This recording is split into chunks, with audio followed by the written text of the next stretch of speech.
How you do the little things is how you do everything. Nothing beats hard work. Welcome to the Jeff Glein Show. We sit down with Travis Wilkinson, who powers Wilkinson Electric's growth and community impact, balancing family, soccer coaching, and innovative leadership. Let's get to it. We're here with Travis Wilkinson, and just a disclaimer: Travis is my brother-in-law. So. He has to apologize for that all the time, I'm sure. And anyway, Trav, tell us a little bit about where did you graduate? Where did you go to school? What kind of degree do you have? And what's school important to you or whatnot? I don't know. Maybe us old guys from back in the day, our generation probably gave more value maybe to the educational process. But yeah, I went to Dixie College just back when we were going at it, and then ended up getting a degree after the associates. Went and got my degree at SUU in accounting.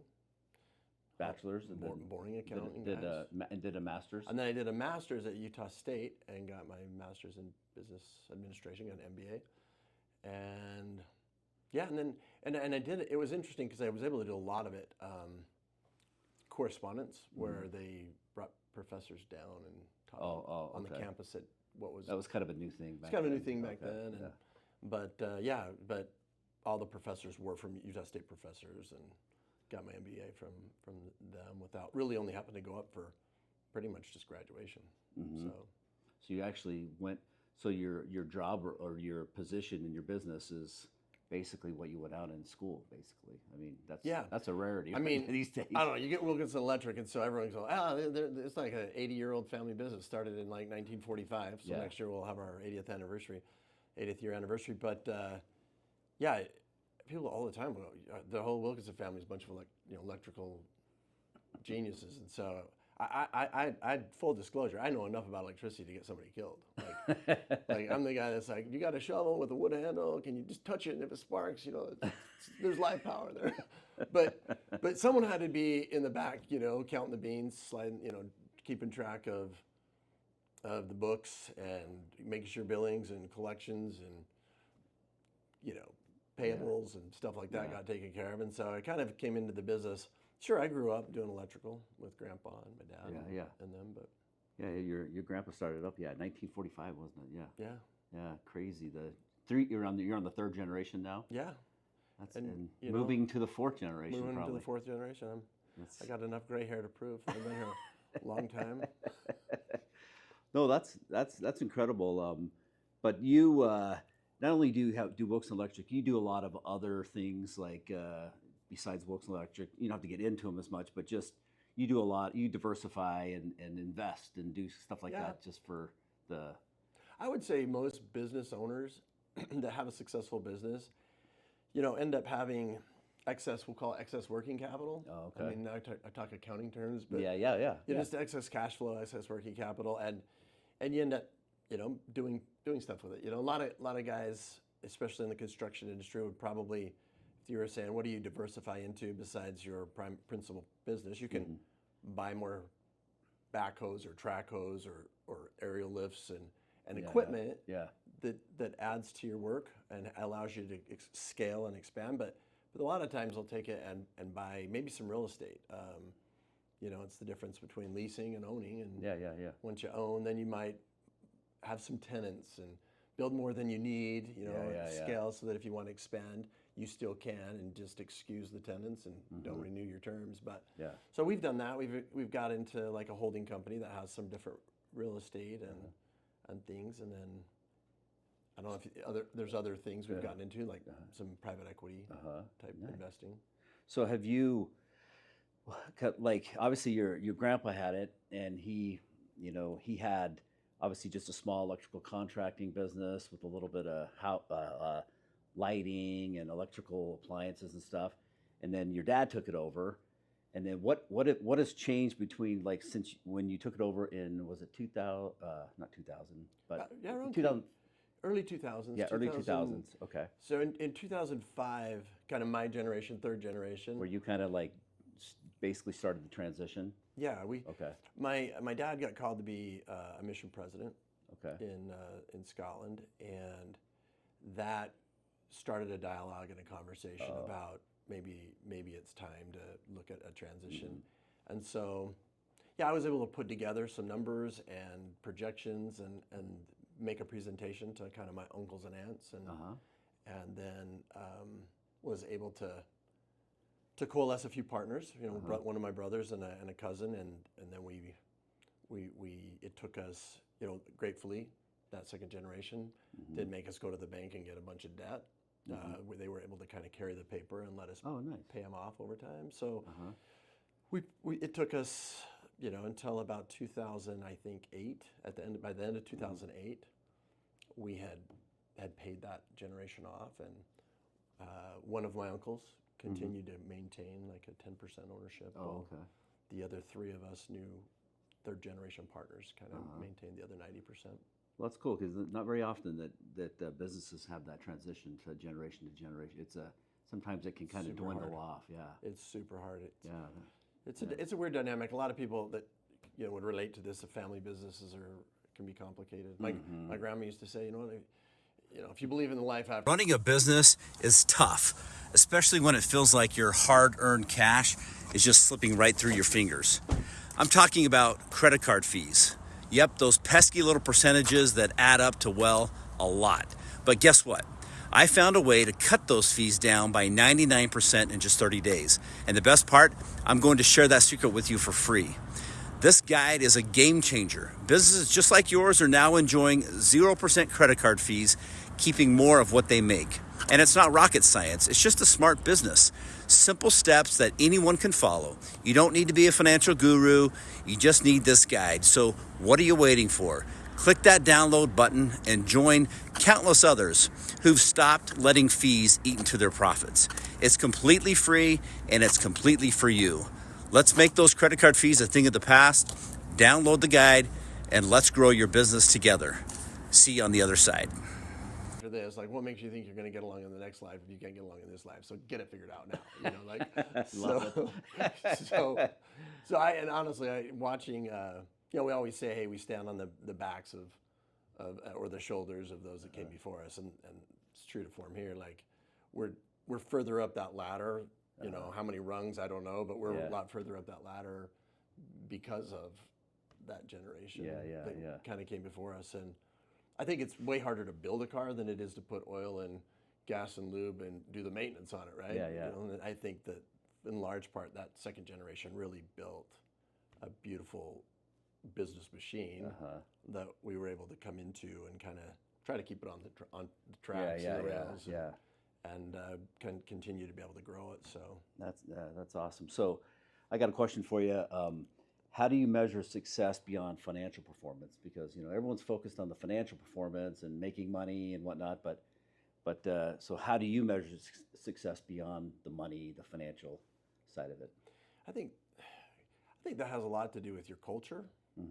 I think culture, corporate culture, business culture, being a family business, you know, you want it to be somewhere that it feels like you enjoy coming to work every day, that people that work for you enjoy coming to work for you, and that you can give a person a pay raise and they feel, you know, like, hey, great, I'm valued, I'm getting paid maybe what I'm worth, but you also give people the opportunity to like grow in their job and take on greater responsibility, and you know, we use the term delegate to elevate, right?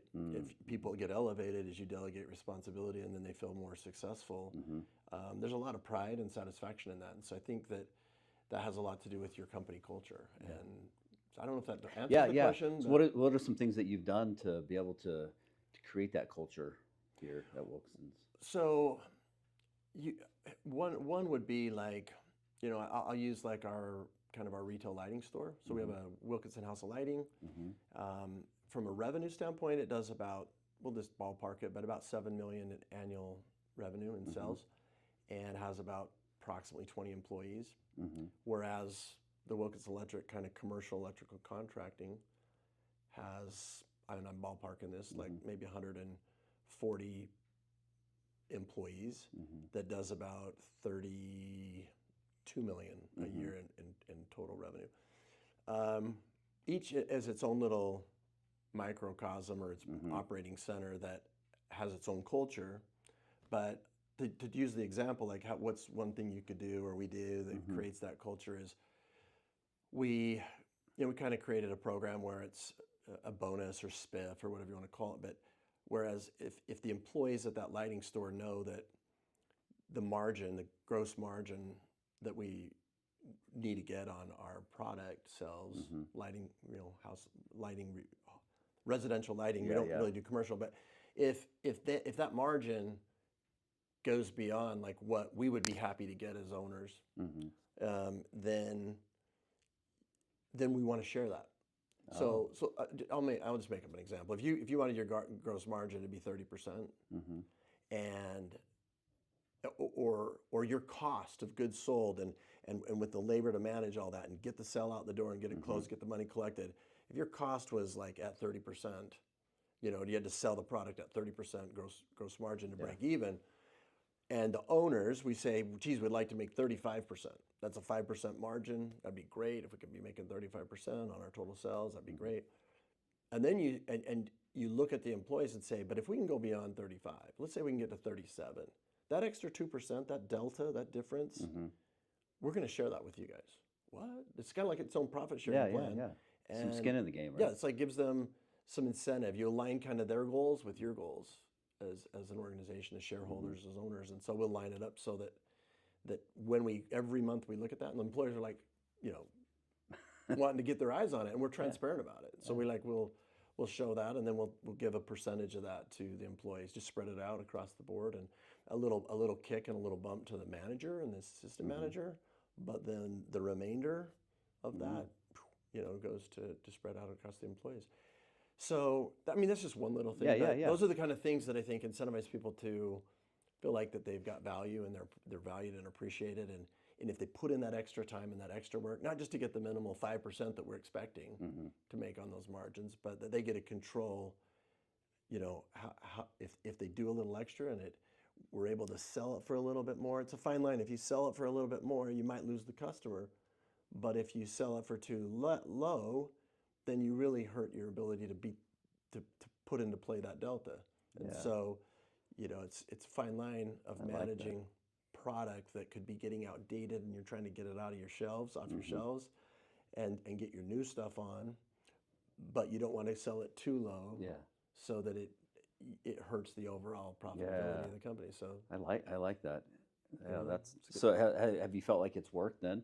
Yeah. Here's the funny part is, I first analyzed all the financial statements, right? And I looked over the previous, say, 2 years, so 2 runs of 12 months, and I looked at it that wow, we'd only accomplished that company goal of say 35%, 3 out of 12 months. And maybe 1 year is maybe 2 out of the 12 months. So as soon as we had implemented that, it just did exactly the opposite. The following year, it was like we didn't accomplish that maybe 2 out of the 3 months. And then the next 2 years after that, we accomplished it 12 out of 12 months.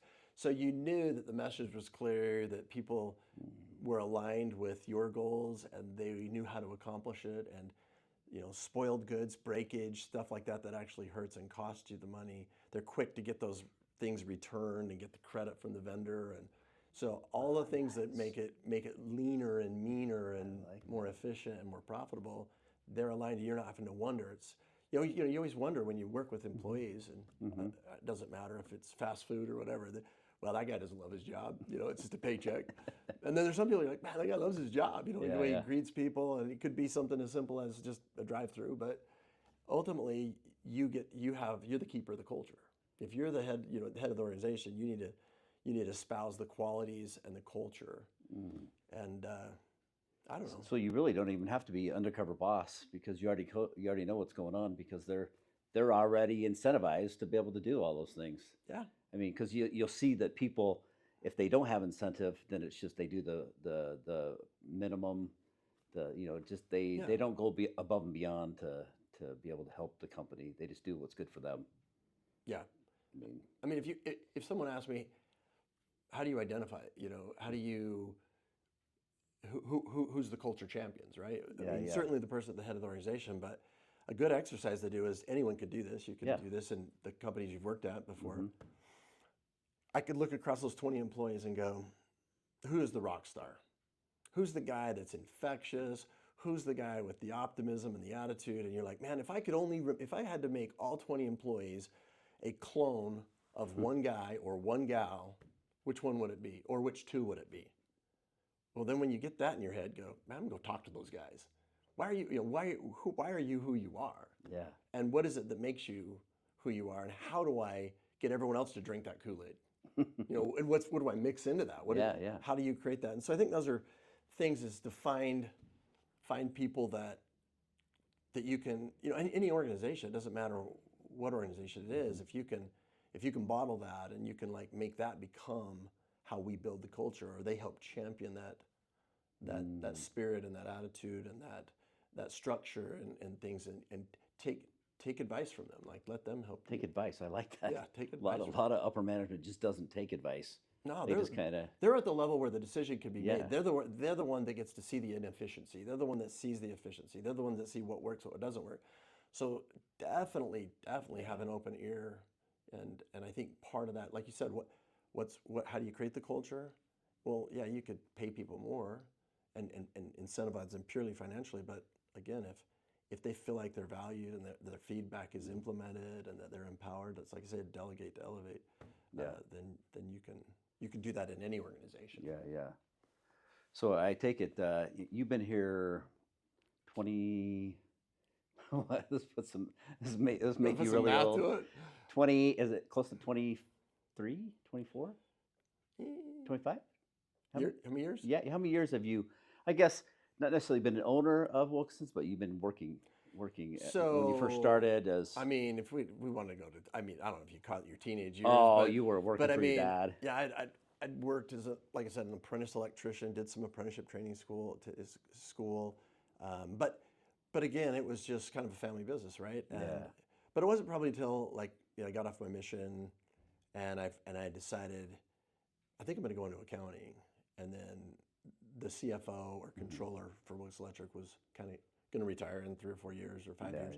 I thought, well, I could kind of work under the tutelage of him, and you always learn more in the school of hard knocks, no question. I mean, the credentials are good, nice little plaque on the wall and that, and kind of gives you some credibility or validity in your discipline, but ultimately, you learn hands-on, like most people. Why is that? I think we're all creatures of, you see, touch, feel, smell. I mean, when we're in the middle of something, you feel, it's like sitting talking about a football game, and you do it on a chalkboard and it's X's and O's and all that. And it's hard, this is what we want you to do. But until you actually go out and you implement it, you learn exponentially faster in the process. Whether you make mistakes, or not, or are successful, you'll learn from those mistakes much better than someone talking about it on paper and what could go wrong or what. Yeah. What would you say your biggest takeaway is over the past 20 plus years as like owner of the company? What do you think the biggest takeaway is on that as a? It's funny. I mean, I don't know. There's a lot of answers I could say. I mean, you might have multiple. What's one that really comes to mind? Here's the nugget I got from my dad. And I remember I was doing my MBA, and I kind of did a big report and an in-depth analysis of the whole company, and thought, what does the next level look like? And I remember him saying something that really stuck with me, and it was, figure out what you're distinctively competent at and define it better than anyone else. Sounds kind of cliche. But how many things, I don't care if it's in modern medicine, in everything is getting more and more specialized. Someone becomes super good at just factoring receivables. Someone gets super good at just ears, nose, and throat specialist. No general practitioner. You want to go see someone that specializes in whatever is achy and hurting, and And so I looked at that and thought, Wilkinson Electric, and took a page from that second generation. Do we need to be all things electrical? Not necessarily. We don't go wire homes. We don't do a lot of real distracted, maybe service work and stuff. But commercial electrical, we're super good at it. We've got that machine fine-tuned and honed in, and you have to stay up with times, stay relevant. And so figuring out what you're really distinctively competent at, and then really honing in and focusing in on that. So that's what you've kind of done to take it to the next level. It's just focus. Yeah, just staying in your lane. You can remember we always, hey, squirrel, right? Yeah, There's yeah. a lot of things that can pull your attention elsewhere. But yeah, if you stay in your lane, you stay focused. It doesn't mean you don't continue to refine that process and, these like Lean Six Sigma, like getting rid of redundant processes and being super focused, but being able to know what you're distinctly competent at and continuing to redefine it and define it and define it. And technology will help you with that. That's like, I mean, it'd be as simple as we all used to fill out a time card. Fill out a work ticket, you match them up. Someone, goes to that department, and this goes to the guy doing the billing, and this guy goes to the person doing the payroll. But now everyone just does their time on a cell phone, right? It just uploads right into the system, and payroll gets processed. So you can eliminate a lot of costs if you stay relevant and you stay up with changing technology. You don't get caught in that paradigm. There's always a paradigm shift, and try to stay relevant. In what ways do you think has your leadership style evolved as the business has grown? So take your early on leadership, and then now how is it? Is it different? Is it the same, or has it evolved? What does that look like from back then to now? Your leadership. I would say you become more confident. Like when you're teaching your kids to, like, I don't know, clean the kitchen. Yeah. And at first it's like, I can get this done in half the time if I just do it. Yeah. Right? And then you start working with your kids, you're like, okay, that took forever, but hopefully they're learning something, right? Yeah. And that's not to talk down about them or talk down about other employees. It's talking that sometimes I think early on in my career, it was like, I'd work a 15, 16-hour day. Like you just go, and it's right back to the rat race, climbing the hamster wheel and get going again. And I think that as I've gotten older and call it wiser, I think you start to, you learn to trust people, and you learn to surround yourself with quality people. I want to be kind of the dumbest one in the room. You want people around a boardroom and a table that challenge you, that make you see other ideas, other perspectives, that they're not a bunch of people that are worried about making sure you're happy and pleasing you, but bringing real solutions, real problems, and continually looking kind of at your SWOT, right? Your SWOT analysis, your strengths, your weaknesses, your opportunities, your threats. You're always looking at the SWOT analysis of your business, and if you have people around you that know that's their responsibility and that's their goal, and that their input is valued, and that you'll even allow them to implement it. The best way to solve a problem is when someone brings you a problem, just to say, what do you think is the best solution? Yeah. How would you handle this? And then, like, wow, you're going to trust me with that? and it's gotten to where I know I work half the hours that I used to work, and yet I think the organization continues to grow and they feel valued, right? And they feel valued, and they feel like they have a stake in it. They're a stakeholder, whether they own stock or shares or not, and you've got profit sharing, but they feel like that they're part of the organization, and that they have a stake. They have a stake in it. Yeah. A thought that came to mind when you were asking about working capital and what you do with excess and stuff like that. Yeah. I think I have a lot of hobbies, and whether you like to do outdoor things, I coach soccer. There's a lot of things that could pull at your time, and you get your church calling and stuff that pulls at your time, and you have to time management's key, and making sure what has to get done. Like, for sure, if I got a jar and I've got to get things in that jar, you've seen that analogy. I got to put the big stuff in there first. The big rocks have got to get in the jar first. Don't start with the sand. Don't start with the little pebbles. That's the social media, all the little things that you could be doing, and it's not going to be completely unproductive, but ultimately it doesn't have to be done. You start to realize, what do I have to get done in a day, and what do I have to get in the jar, and then you see how much room is there for the other stuff. And so for me, I'll look at a lot of opportunities that'll present themselves. I think sometimes the more successful you are, or you're involved in community, you're involved in stuff with your kids, you're involved with stuff with your church, you have to learn how to balance that and manage that. And I think that's the real challenge for me, and I think for most people is managing that.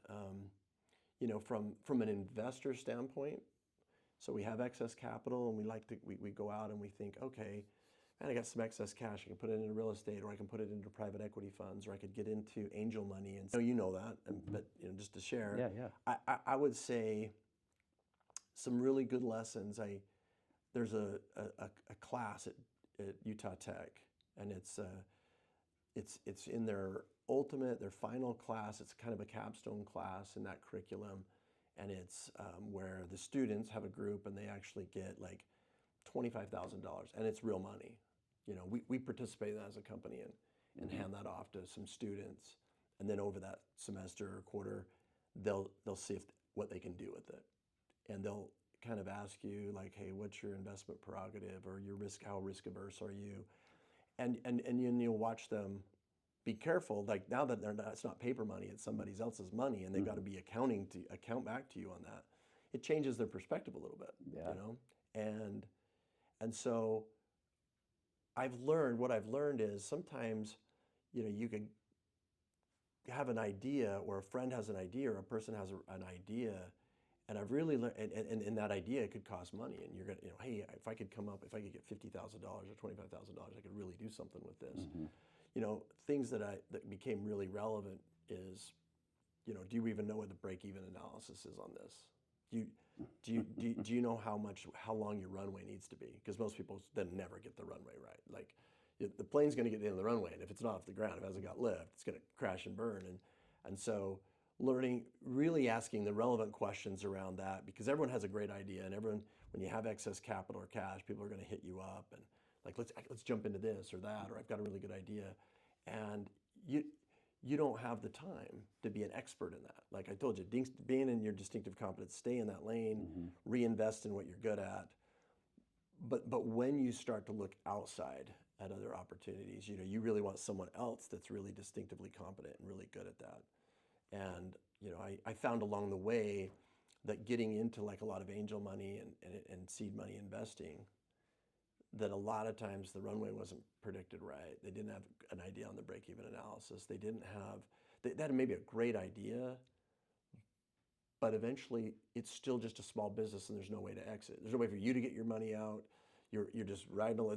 They're filing a tax return. They're giving you a K-1, maybe not. Maybe they're not even getting any dividends because it's just enough to keep that guy's salary going. And so you end up writing some investments just forever and ever, and there's not really an opportunity for exit. The idea that it was going to be big maybe was a great idea, but it never came to fruition. However, finding someone that's why I shifted from mostly looking at those type of things to get invested in, than to get into like some private equity stuff where you find guys that this is what they do. They have deal flow going through their machine constantly, and they've got key KPIs, key performance indicators, and things that they'll look at in analysis that if it's hitting on these, then this is probably pretty close to really getting off lift, off the takeoff.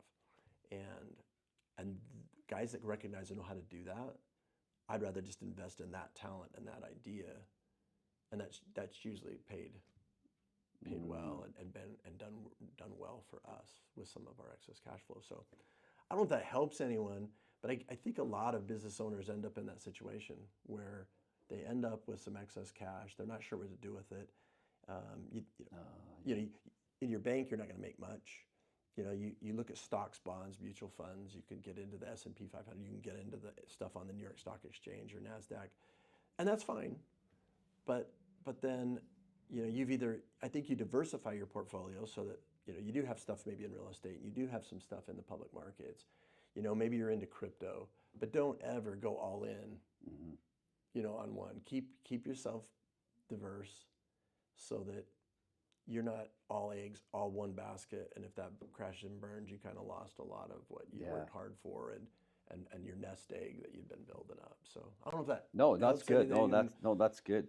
I was going to say, what you kind of spoke to this, but what can a new entrepreneur or a new business owner or someone that's just getting going and starting, like what's some great advice? You've given some just now. That was great. So what's some other advice to maybe this business owner that you're not investing with because they're just getting going, they don't really know, like their KPIs, their runway, what's some advice you could give them so that maybe they even have a chance, Yeah, it's a good question. I had a guy ask me, so we're an electrical contracting company and we subcontract out some other services, maybe like lightning protection or audio visual or maybe sound, some low voltage. We work in, the electrical, some of the higher voltage stuff, but low voltage, a guy doesn't have to go through, it's not like an artisan trade where he has to go get, an education and get regulated by the Department of Professional Licensing like we do. There's only a few trades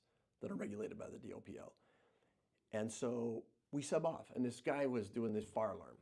He ran a fire alarm company and he came to me, and this is years ago, but he said, I work with a lot of the same supply houses you guys do. You're buying wire and material and stuff. And most of them that I talk to say that you guys are kind of best in class. One of the, that you guys always, you pay your bills on time, you get best pricing, you guys kind of have priority. If there was a limited stock or number, they'd make sure yours got taken care of kind of before others. And that's great. You hope that's what you've worked hard for to have that reputation. And he just said, man, how do I feel like I'm kind of always on the crap list. I'm just one of those guys that doesn't mean much. I don't have the priority.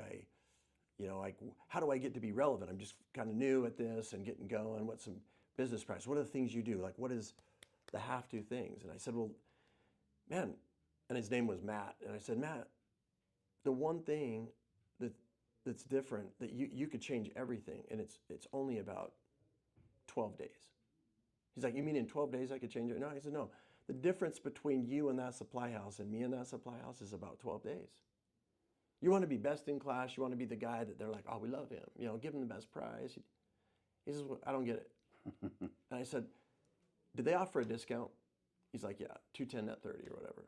That means you get a 2% discount if you pay by the 10th of the month. And if you don't, still the net, you got to still pay at least within 30 days. Yeah. I said, I'm going to guess that you're not always nailing those terms. Yeah, no, I go does it take one or two or maybe 3 phone calls before they finally get your check?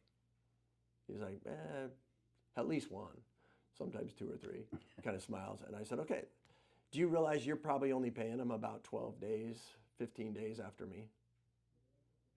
I'm going to make sure I pay it every single time on time, every single time. If I don't have the money, I'm borrowing it from a bank. That's why I have a credit line. And I'm going to pay interest on that. But I'm going to make sure that 2% discount I'm getting it. And that guy is going to know that my credit is good, that I'm the most reliable, count upon guy that he's got. A customer, I don't have to ever make one phone call to get the money. It's paid on time every single time. And he's responsible enough to take the discount. And so, gosh dang, he's getting our best price. Whenever he makes that call, he's getting our best price. Now, at about 5 to 10 days later, they're starting to worry. Due date happened, didn't get it, so they're calling you. Mm-hmm. And maybe it's not even the 210. You're not even getting it by the 10th of the month. It was the 30 days when it's still net. Now they're starting to call you. Now they're starting to wonder if they should give you a finance charge. Now someone's had to take their time to call you, that you're squirreling around trying to get a collection from someone else and maybe robbing Peter to pay Paul, but you're getting him paid. Do you get him paid every time? He goes, yeah, I get him paid every time. I go, I expected that. But the difference was, all it's going to take you is the discipline of 1 month getting this thing turned. Maybe you're going to borrow a little bit, but you're going to get everybody paid on time. And then from that moment forward, you're going to collect your money and you're going to get everyone paid. And you're going to do it every single time. And month after month, it's going to all of a sudden make you from coming on their crap list, like what changed, what happened with this guy? And all you did is change your discipline and your structure to make sure you are always paying that guy on time. That's just one thing you can do that takes you from being kind of this nobody's own customer to like being one of their best classic customers. Go ask them, how many of their customers are paying 100% on time? They might say 5%, 10%. But that's the one that's the class you want to be in. Gotcha. And it'll, because how you do the little things is how you do everything. How you do some things is how you do everything. What would be another thing that someone could do? But I could say, hey, Matt, do you always get the invoice generated for the customers you guys are doing the work for? And say, oh yeah. So making sure that they're invoiced, that most people don't get that wrong because they know that's how they get paid, and that's where the rubber hits the road for everyone. Can't have a check in the mail coming to you if you haven't got a bill to them. So get the billing out, but then when you go collect and you're trying to collect, you're on the phone now, you're calling them, and the one you love is the one that just pays you. And the one that pays you is like, I love working for that guy. Yeah. Right? I love working for that guy. And so you know what it feels like. So getting that process down to where you're getting it collected is important. And so reciprocating that with your vendors, and that even if you have to borrow the money to get it done, pay it right back off when you collect the money in. But the cost of business is interest. The cost of business is interest. And this is kind of a technology question, but what are your thoughts on AI, and will it have an impact on your industry at all? Oh yeah, I'm certain it will, and I want to be right out on the front end of that because we take a set of plans and we do a takeoff. So an engineer and an architect put together those plans, and there's different levels. And I'll just be simple. When it's a final finished product and it's got the stamp, then it can go out to electrical contractors. And it used to be we'd go to some plan room and get a roll and go copy it, and everything's digitized now. So massive big screens, all the guys that estimate and do quotes, it's all digitized. AI is eventually going to be able to read all the same symbols that my guy's counting, my guy's scaling. It's going to, all that data is already going to be put in there. Some engineer put it in there. And that AI is going to be able to read that data, and it's going to be able to produce all the quantities to an exactness. Yeah. I mean, at the fault of the engineer missing something. Yeah. But I think that we'll probably then be in an industry where it comes down to the labor factor. How efficient is your labor? And to me, that means how happy are your guys? Again, it comes back to culture, right? Do the guys love being there? Do they love working hard? Are they a stakeholder? Are they vested? Are they part of the team? Are they part of the family? And when they feel that and feel appreciated and have that, then, and I think one of the ways we do that, I don't look around and see what all my competitors are doing. Like, I know I'm going to put on the table one of the best fringe packages that a person could want, with a 401k, with a 50% match, with 100% of their health insurance paid. For their family, 80%. We pay about 80% of the entire premium for, I mean, it's the largest bill we pay for the year. Hundreds of thousands of dollars. And so you have that, you have PTO, you have an employee assistance plan, a program where psychological anxiety, depression, stress, they can call a number. We've paid for that. Some disability, short-term or long-term disability. Holidays, paid off birthday. We require guys to take their birthday off to spend it with their wife or their kids. Cool. Like stuff that makes a package super family friendly becomes very attractive in today's market. And that might be why I want to stay in the game at a commercial level where the bids are super relevant, in hospitals and prisons, correctional facilities, convention centers, we'll say university, institutional type buildings, medical, like I said, medical. We have a contract with Costco. We're on their short list of 3 on their electrical. Oh, wow. And so we've been as far as Frederickville, Maryland, to do a Costco distribution center. But anywhere in the Western United States, we kind of are on the short list of a right of refusal to even throw a price at it. And they love us, we love them, we have a good relationship. We've probably done approximately 30 Costcos. But that's because we're a trained monkey. Yeah. They know exactly what they get. They know we're in this to make money, but it's within budget, and we'll do Costco's for as long as they'll keep having us. And so getting good customers and good repeat customers, the greater majority of our work, I don't know, 75% of that's probably done with, 10 major contractors. The big ones like Oakland and Layton and Jacobson and Big D, and those are kind of big guys. They're still like Zwicks and, Bud Mahaz's Herm Hughes, there's a lot of Westland Construction. I mean, there's a lot of good kind of sizable, but when you know that your customers that account for 85-90% of your work are within about 10 to 12 construction management teams, and you make sure that you never don't deliver. We deliver, you got to deliver on time. It's all about your process, about your safety. It's about your, because they're at the place where it's not always just low price. It's about the package they're getting and the quality that they're getting. And so will AI come in and finally start to really affect the construction industry? It's going to be a minute before a robot's putting that electrical wiring in to your house or to a building. But it's going to affect us in other ways, right? Like the way that we take a bit off. It's going to, you're already seeing it. Like you take a Costco, it's prefabbed. The entire electrical room just drops in a big concrete box. It's done.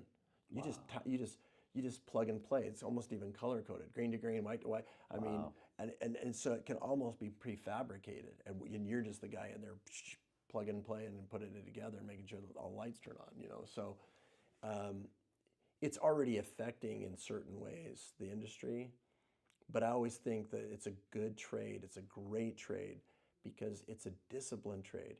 The electricians are some of the smartest guys in the construction industry. Those guys have to pass tests, theory, code. They're working with electricity. Let's face it, right? People can die with touching live stuff. So it's awesome that it's a trade that's completely regulated, and people have to have continued education and log hours and show that they're continuing to further their discipline and stay relevant and current on the changing industry, whether it's AI or whether it's just more safer, faster, efficient ways. All of our guys are OSHA trained, OSHA 10 cards, and all of our foreman and leadership team is all OSHA 30 trained. So we can go on any job anywhere, and we've got the safety credentials to prove it. It costs money to do that. Yeah. And a competitor wants to jump in and kind of be able to say they've met that level. They got to buckle up. They got a huge investment to make. But I think once you've kind of cleared those hurdles, it puts you in a classification that allows you not to just be dog eat dog. You end up getting invited to be on teams, design build teams, where it's not just like you're fighting against 10 other electrical contractors. I mean, that's ideally, if you can get in a situation like that, that's where you can make good money and have consistent work for your men that aren't just traveling all over the country, leaving their wives, leaving their families. That to me is culture, and we try to do as much to keep our men here. Or we've got a lot of employees in northern Utah. About 2/3 of our manpower is in northern Utah and about 1/3 in southern Utah. But those guys get to sleep in their beds every night. Those guys get to be around their kids and their wives and their families, and that's important. That's awesome. What advice would you give to someone looking to start a business in today's market? They just want to start a business, and it could be any type of business, but what would be some general advice that you could give them with your experience?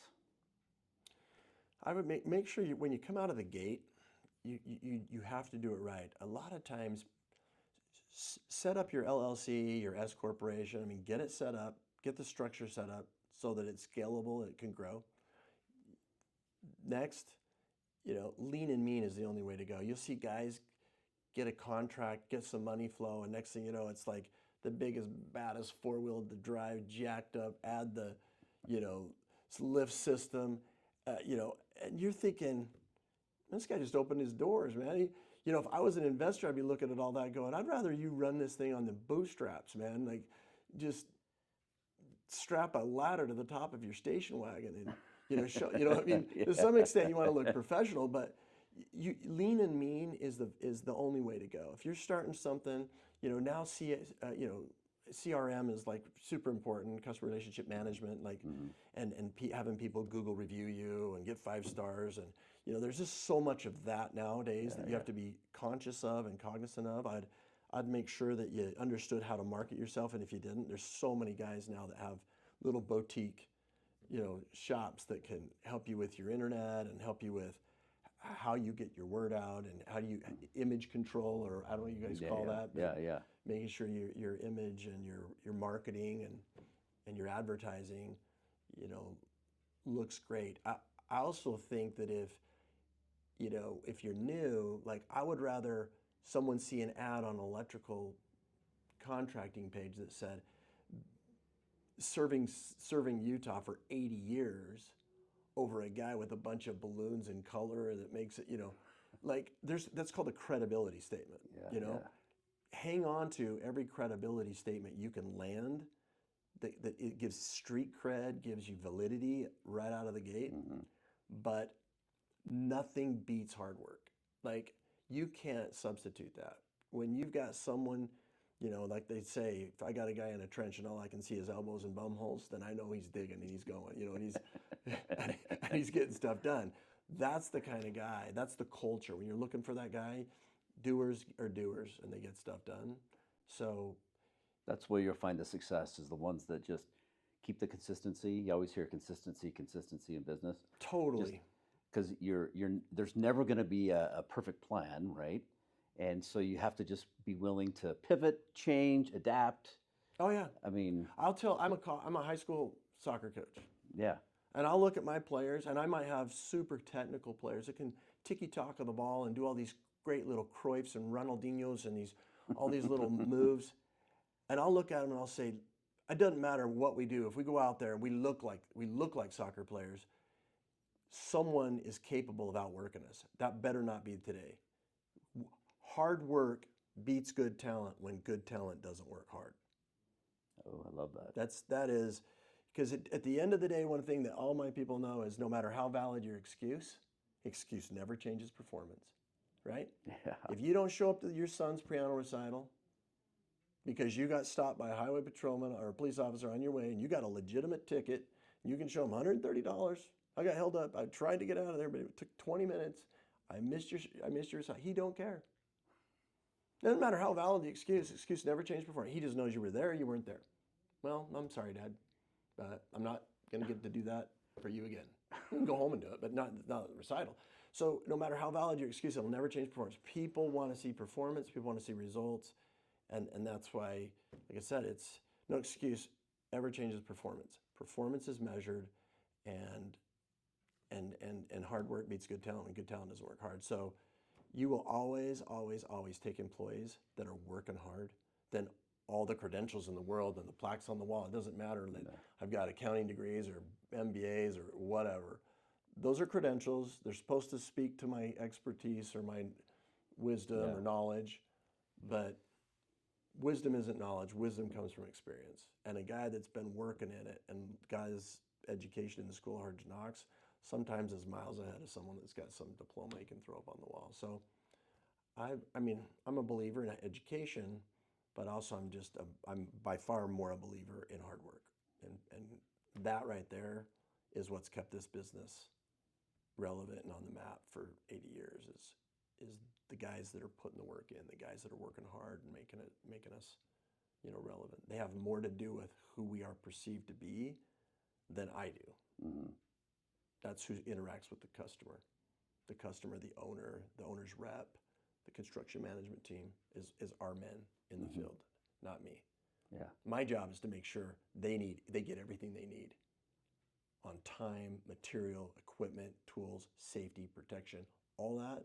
If they feel valued and they feel like they're getting what they need, they'll deliver to the customer and the construction management team and give them exactly what they need.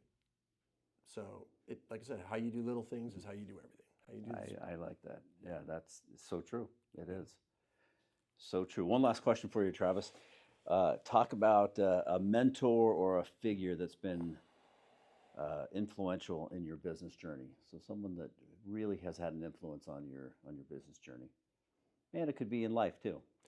Well, no question, I'd have to say my dad. My dad's just,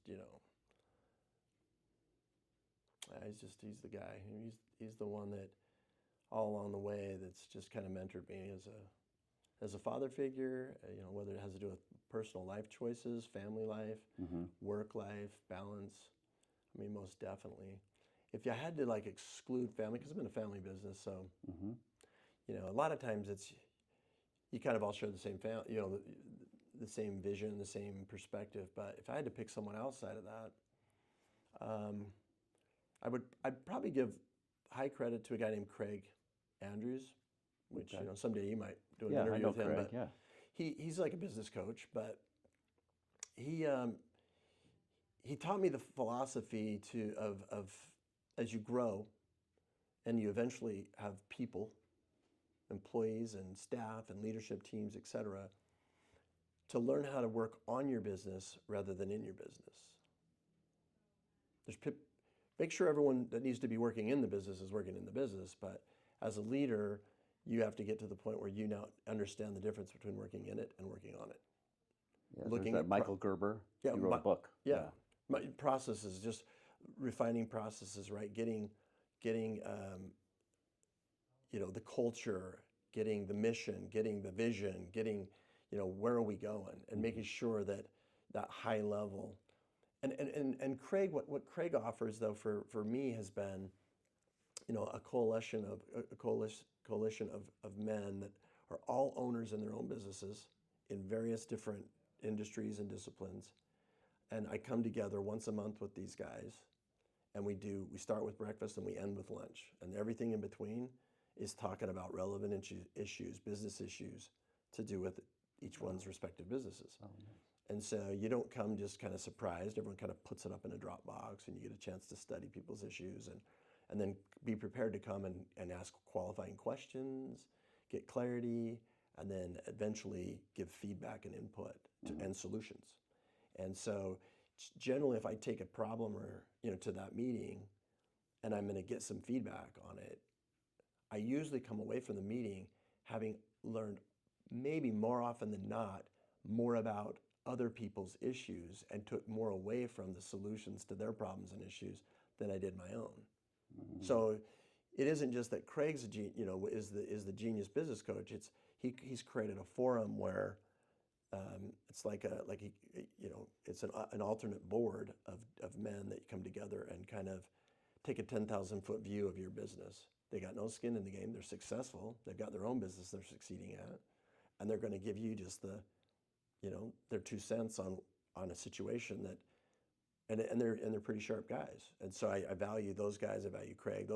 I think I've been on that board over 10 years, and I can see the benefits of how it's helped me manage and grow and balance, my, professional. You say guys, is there gals too? Yeah, for sure. Yeah, okay. Yeah. In fact, it was last month. I went to Zions Bank's conference room and spoke to one of his other boards. And it was just kind of around companies that were a little smaller than us that are probably under 25 employees. Mm-hmm. On the board I sit on, it's kind of about 25 to 300 employee type CEOs. But that one was a little smaller board and the relevant stuff for them was more like cash flow management and what KPIs and what relevant financial ratios matter. What should I be like if I only studied 4 or 5 of them? What are they? What would matter? And like your current ratio, and kind of defines a little bit about your working capital and how much do you have in assets to how much you owe in liabilities, and your days outstanding on your receivables, and how quick are you turning your inventory, and just different things that everyone needs to understand and know. But it doesn't take a rocket scientist. Yeah. If you learn a few things about knowing when something's getting off track, like I can look over some financial statements and kind of in short order decide if that's company's a good bet or not, or if they're stable, or is it a lifestyle company where everything they make they just suck it out and feed their lifestyle, or are they really trying to grow something and make it into a relevant going concern or going business that eventually will have value and they can take it to market, so it's like there's definitely family members that I've been able to work around over all the years that I just truly adore and respect, and the older I get, the more I admire how they, just like we talked about that the other day about your dad, and just how you realize, like, man, how wise they were, whether there's a diploma on the wall or not, they learned some life lessons, and what really mattered most and what was really relevant to take the takeaways. And I think now, as I get older, I look at that second generation of owners. They're my uncles, aunts. Yeah, they're just, the more and more I love them and appreciate the sacrifice that they put in. You know, that I reap the benefits of that from today.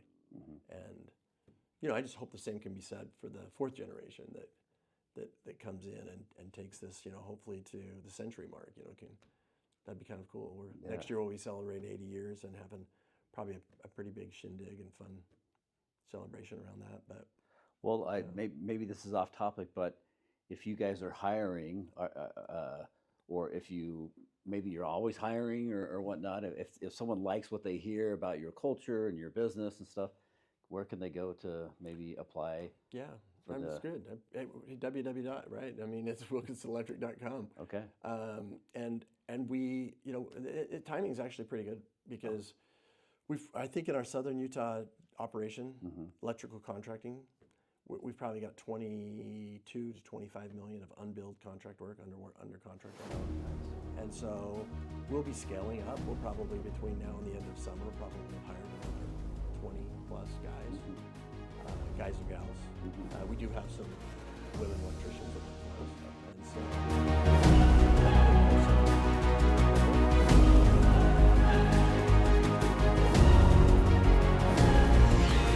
we have enough work to kind of keep pretty busy for the next almost 2 years.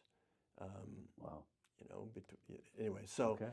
Yeah. Have them just jump on your website then. You can. You know, you just There's never a place know. to apply If there. you're always hiring and they like what they hear, it'd be awesome. So, thanks so much for taking the time, Travis. I know you're a busy guy and you have a lot on your plate, but I think this will add value to not just community, but just the business sector in general. So, thanks again for. No, thanks for the having me, Jeff. interview, I really so. appreciate it.